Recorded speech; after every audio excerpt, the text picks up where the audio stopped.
tumakbo ngayon? Oh, in support of UP Manila, of course, kasi Foundation Day din ng UP, as well as to support yung alma mater ko, and of course, para na rin sa good exercise for today.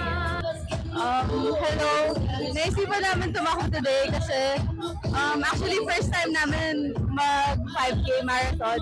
And when we saw na nag-post yung UP, we thought no better way to start yung journey namin than with UP. Actually, I chose to run because maganda po yung shirt. I chose to run then because we're actually first-year students, incoming first-year students.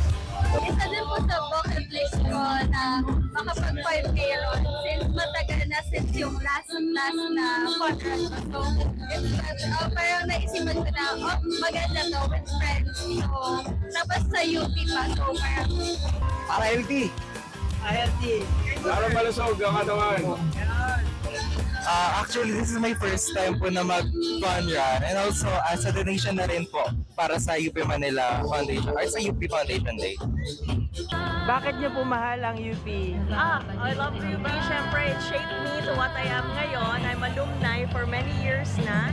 This is where I found my long time friends. Siyempre, yung mga yung experiences ko din sa UP Manila and sa Lara Hall, Go PH! Mahal po namin ang UP kasi tinuturuan po kami ng UP hindi lang sa four corners of the classroom pero it helps us to have a knowledge din po sa outside world sa outside of the classroom and lab namin.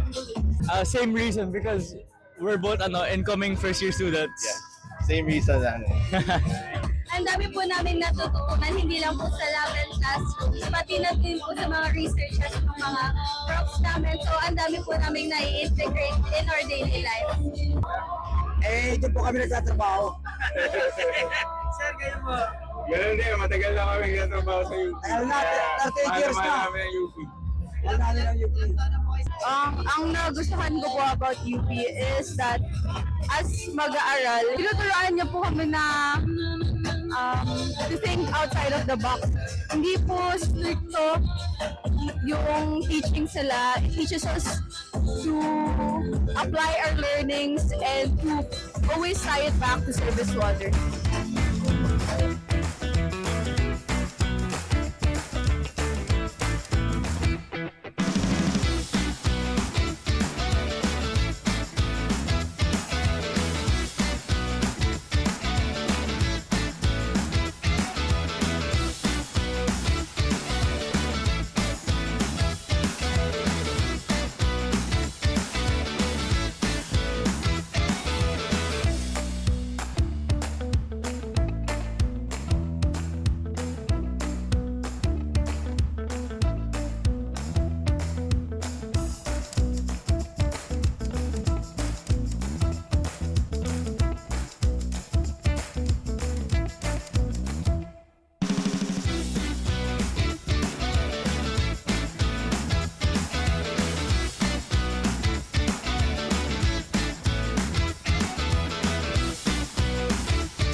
na isipin ngayon ay yung health natin. So, start, run today.